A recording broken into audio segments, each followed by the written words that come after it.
ZEE5 ಇರುವಾಗ ನೀವು ನಿಮ್ಮ ನೆಚ್ಚಿನ ಶೋಗಳನ್ನ ಎಂದಿಗೂ ಮಿಸ್ ಮಾಡಿಕೊಳ್ಳುವುದಿಲ್ಲ. ಅದು ಸಂಪೂರ್ಣ ಉಚಿತವಾಗಿ. ಅಭಿ ಏನ್ ಮಾಡ್ತಿದ್ಯಾ? ಅಷ್ಟು ಜನರ ಎದುರುಗಡೆ ನನ್ನ ಮೇಲೆ ಕೈ ಎತ್ತಿದ್ರಲ್ಲ, ನನಗೆ ಬೆಲೆ ಇಲ್ದಿರೋ ಮನೇಲಿ ನಾನು ಯಾಕಿರ್ಬೇಕು? ನಾನು ಹೋಗ್ತಾ ಇದ್ದೀನಿ. ತಲೆ ಕೆಟ್ಟಿದ್ದೆ ನಿನ್ಗೆ. ಅವರು ನಿನ್ ಮೇಲೆ ಕೈ ಎತ್ತಿದ ತಪ್ಪೆ, ಆದ್ರೆ ನೀನು ಹಾಗೆಲ್ಲ ಮಾತಾಡಬಾರ್ದಿತ್ತು ಅಲ್ವಾ? ಏನ್ ಮಾತಾಡಬಾರ್ದಿತ್ತು ಬ್ರೋ? ನನ್ನ ಕಣ್ಣು ಮುಂದನೆ ಅವರೆಲ್ಲ ನಮ್ಮ ಮನೆ ದೋಚ್ತಾ ಇದ್ರೆ ನಾನು ನೋಡ್ಕೊಂಡು ಸುಮ್ಮನಿರ್ಬೇಕಿತ್ತ? ಅವ್ರಿಗಂತ ಉದ್ದೇಶ ಇಲ್ಲ ಅಭಿ, ನೀನ್ ತಪ್ಪು ತಿಳ್ಕೊಂಡಿದ್ಯಾ. ನೀನ್ ಬಿಡಪ್ಪ, ಅವ್ರ ಪರಾನೇ ಆಗೋಗ್ಬಿಟ್ಟಿದ್ಯಾ. ಇದಕ್ಕೆ ಹೇಳಿದ್ದು, ನನಗೆ ಯಾರೂ ಇಲ್ಲ, ನನಗಿಲ್ಲಿ ಬೆಲೆನೂ ಇಲ್ಲ ಅಂತ. ತುಂಬಾ ಚೇಂಜ್ ಆಗ್ಬಿಟ್ಟಿದ್ಯಾ ಬ್ರೋ. ಅದು ಹಾಗಲ್ಲ. ಬೇಕಾಗಿಲ್ಲ, ಮಾತಾಡ್ಬೇಡ ನೀನು. ನಾನು ಈ ಮನೇಲಿ ಇರಲ್ಲ ಅಂದ್ರೆ ಇರಲ್ಲ. ನಾ ಹೊರಡ್ತಾ ಇದೀನಿ, ತಡಿಬೇಡ ನಾನು. ಅಭಿ ಕಂದ, ಯಾಕೋ ಎಲ್ಲಿ ಹೋಗ್ತಿದ್ಯಾ ನೀನು? ನೆಮ್ಮದಿ ಇರೋ ಕಡೆ ಎಲ್ಲಾದ್ರೂ ಹೋಗ್ತೀನಿ ಚಿಕ್ಕಮ್ಮ. ಇದು ನಿನ್ನ ಮನೆ ಕಣೋ, ಇಲ್ಲಲ್ದೆ ಇನ್ನೆಲ್ಲಿ ನೆಮ್ಮದಿ ಇರುತ್ತೆ? ನೆಮ್ಮದಿ ನೋಡಿದ್ರಲ್ಲ ಹೇಗ್ ಹೊಡೆದ್ರು ಅಂತ. ಅಭಿ, ಅವ್ರು ಎಷ್ಟಾದ್ರೂ ನಿಮ್ ತಂದೆ. ಕೋಪದಲ್ಲಿ ಒಂದ್ ಮಾತಾಡಿರ್ತಾರೆ, ಹಾಗಂತ ಮನೆ ಬಿಟ್ಟು ಹೋಗೋ ಮಾತಾಡ್ತಾರ?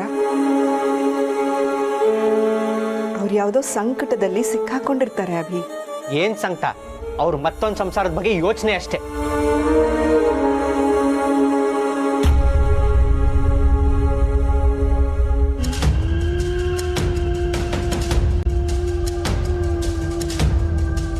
ಅಭಿ, ಇದು ನಿನ್ನ ಮನೆ ಕಣೋ. ಯಾರ್ಯಾರ್ದೋ ವಿಷಯಕ್ಕೆ ನೀನ್ ಯಾಕೆ ಮನೆ ಬಿಟ್ಟು ಹೋಗ್ಬೇಕು? ಈ ಮನೆಯಲ್ಲಿ ನ್ಯಾಯವಾಗಿರೋ ಹಕ್ಕು ನಿನಗಿದೆ. ಏನ್ ನ್ಯಾಯನೋ ಏನ್ ಹಕ್ಕೋ ನನಗಂತೂ ಇಲ್ಲಿರೋದಕ್ಕೆ ಸ್ವಲ್ಪನೂ ಇಷ್ಟ ಇಲ್ಲ ಚಿಕ್ಕಮ್ಮ. ನನ್ನನ್ನು ದಯವಿಟ್ಟು ತಡಿಬೇಡಿ. ಅಭಿ, ನನ್ನ ಮಾತು ಕೇಳೋ. ನನ್ನ ಮಗನಿಗೆ ಅದು ಯಾರು ಕೆಟ್ಟ ಕಣ್ ಬಿತ್ತೋ ಏನೋ.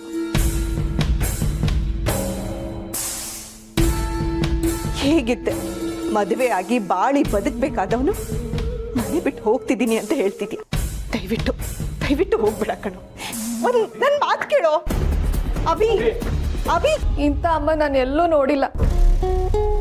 ಮಗಳಿಗೆ ಒಳ್ಳೇದಾಗ್ಲಿ ಅಂತ ಯೋಚಿಸೋದ್ ಬಿಟ್ಟು ಮಗಳಿಗೆ ಹೆಲ್ಪ್ ಮಾಡಿದ್ರೆ ಎಲ್ಲಿ ತಮ್ಮ ಮನೇಲಿ ತನ್ನ ಸ್ಥಾನ ಕೂತ್ ಬರುತ್ತೋ ಅಂತ ಯೋಚಿಸ್ತಿದ್ದಾಳೆ.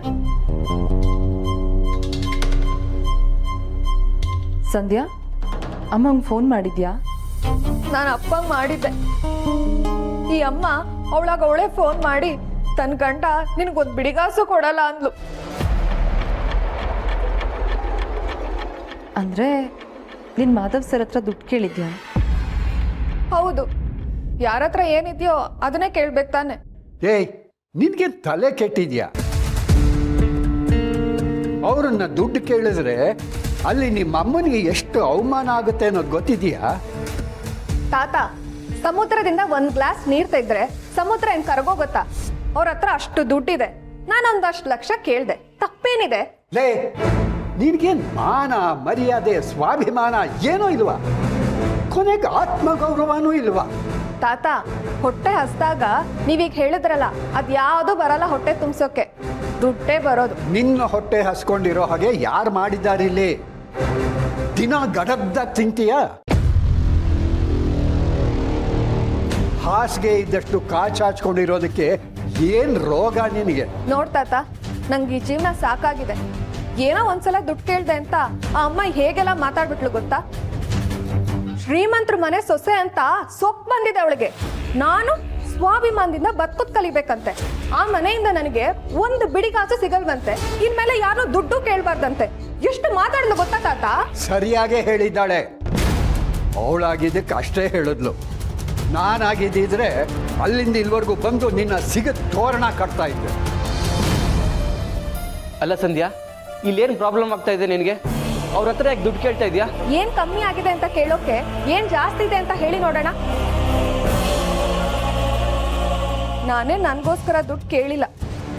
ನನ್ ಗಂಡಂಗೆ ಒಂದೊಳ್ಳೆ ಬಿಸ್ನೆಸ್ ಮಾಡೋಕೆ ಬಂಡವಾಳ ಅಂತ ಒಂದಷ್ಟು ಲಕ್ಷ ಕೊಡಿ ಅಂತ ಕೇಳದ್ನಪ್ಪ. ಸಂಧ್ಯಾ! ಅಭಿ, ಅಭಿ, ಅಭಿ, ಏನ್ ಮಾಡ್ತಾ ಇದೀಯಾ? ನಿಮಗೆ ನಾನು ಈ ಮನೇಲಿ ಇದ್ರೆ ಇರಿಟೇಷನ್ ಅಲ್ವಾ? ನಾನು ಈ ಮನೇಲಿ ಇರಲ್ಲ. ನೀವು ನಿಮ್ಮ ಹೊಸ ಹೆಂಡತಿ ಜೊತೆಗೆ ನೆಮ್ಮದಿಯಾಗಿರಿ. ಅಭಿ, ದಯವಿಟ್ಟು ಹಾಗೆಲ್ಲ ಮಾತಾಡ್ಬೇಡ. ಮಾವ ಏನೋ ಕೋಪದಲ್ಲಿ. ಹೌದೌದು, ಇವ್ರಿಗೆ ನನ್ನ ಮೇಲೆ ಮಾತ್ರ ಕೋಪ ಬರುತ್ತೆ. ಹಾಗೆಲ್ಲ ಹೇಳಬೇಡ. ನೀನಿಲ್ದೆ ಈ ಮನೆಯಲ್ಲಿ ಯಾರಿಗೂ ಖುಷಿ ಇರಲ್ಲ. ದಯವಿಟ್ಟು ಹಾಗೆಲ್ಲ ಮಾತಾಡಬೇಡ. ದಯವಿಟ್ಟು ನನ್ನ ಪಾಡಿಗೆ ನನ್ನ ಬಿಟ್ಟುಬಿಡಿ. ಈ ಮನೆ ಮಗ ಆಗಿ ನನ್ನ ಮಾತಿಗೆ ಬೆಲೆ ಇಲ್ಲದೆ ಯಾರೋ ಮೂರನೇ ಅವ್ರ ಎದುರುಗಡೆ ನನ್ನ ಕೆನ್ನೆಗೆ ಬಾರಿಸ್ತಾರೆ ಅಂದ್ರೆ ಈ ಮನೇಲಿ ನಾನು ಇದ್ದು ವೇಸ್ಟೇ. ಹಾಗೆಲ್ಲ ಹೇಳ್ಬೇಡ ಅಭಿ. ಅವ್ರ ಉದ್ದೇಶ ನಿನಗೆ ನೋವು ಕೊಡೋದಾಗಿರ್ಲಿಲ್ಲ. ನಮ್ಮನೆ ವಿಷಯದಿಂದ ಇಷ್ಟೆಲ್ಲ ಆಯ್ತು, ಅದಕ್ಕೆ ನಾನು ಕ್ಷಮೆ ಕೇಳ್ತೀನಿ. ಈ ರೀತಿ ಮನೆ ಬಿಟ್ಟು ಹೋಗೋ ಮಾತು ಮಾತ್ರ ಆಡ್ಬೇಡ. ಎಲ್ಲ ಮಾಡದ್ ಮಾಡಿ ಇವಾಗ ನಾಟಕ ಆಡ್ಬೇಡಿ. ನಾಟಕ ಮಾಡೋ ಅಗತ್ಯ ನನ್ಗಿಲ್ಲ ಅಭಿ.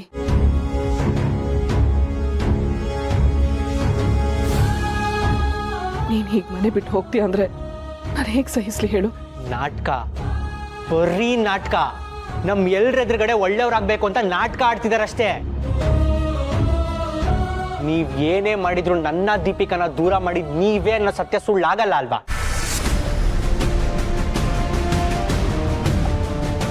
ನೆನ್ನೆನೂ ನಾನು ಅವಳು ಕಾಲ್ ಮಾಡಿದೆ, ಆದ್ರೆ ಅವಳ ಜೊತೆಗೆ ಮಾತಾಡಕ್ಕೆ ರೆಡಿ ಇಲ್ಲ. ಅದಕ್ಕೆ ಯಾರು ಕಾರಣ? ನೀವೇ ಅಲ್ವಾ? ನನ್ನ ಮದುವೆ ನಿಲ್ಲದಕ್ಕೆ, ನಾನು ಹೀಗೆ ದೀಪಿಕನ ಬಿಟ್ಟು ಒದ್ದಾಡ್ತಾ ಇರೋದಕ್ಕೆ ಎಲ್ಲದಕ್ಕೂ ನೀವೇ ಕಾರಣ. ನಿಜ ಅಲ್ವಾ?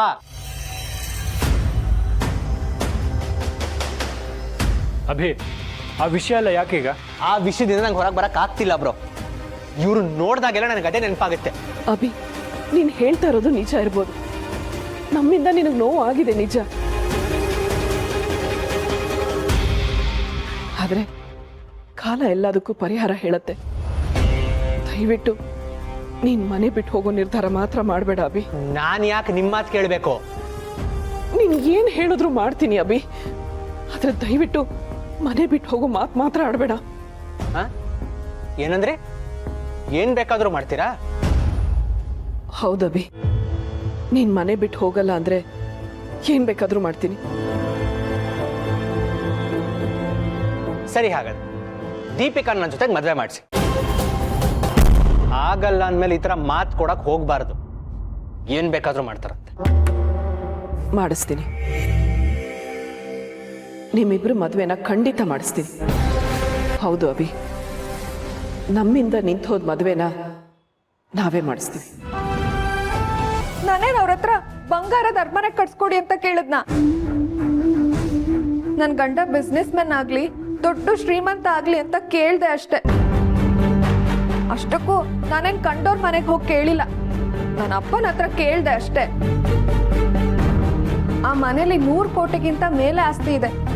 ಅಪ್ಪನ ಆಸ್ತಿನ ಸಮಭಾಗ ಮಾಡಿದ್ರೆ ನನಗೆ ಏನಿಲ್ಲ ಅಂದ್ರೂ 25 ಕೋಟಿಗಿಂತ ಜಾಸ್ತಿನೇ ದುಡ್ಡು ಬರಬೇಕು. ಆದ್ರೆ ನಾನ್ ಬರೀ ಒಂದಷ್ಟು ಲಕ್ಷ ಕೇಳಿದ್ದು.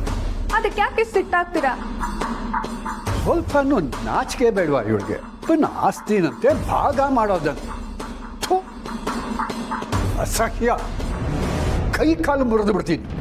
ಅಮ್ಮ, ಏನಾಯ್ತು ಸಂಧ್ಯಾ? ಇವರೆಲ್ಲ ಹೀಗೆ ಆಡ್ತಿದ್ರೆ ನಂಗೆ ಟೆನ್ಷನ್ ಆಗಿ ಹೆಚ್ಚು ಕಮ್ಮಿ ಆಗ್ಬಿಡುತ್ತೆ. ZEE5 ಆಪ್ ಡೌನ್ಲೋಡ್ ಮಾಡಿ ಎಲ್ಲಾ ಸಂಚಿಕೆಗಳನ್ನು ಸಂಪೂರ್ಣ ಉಚಿತವಾಗಿ ನೋಡಿ.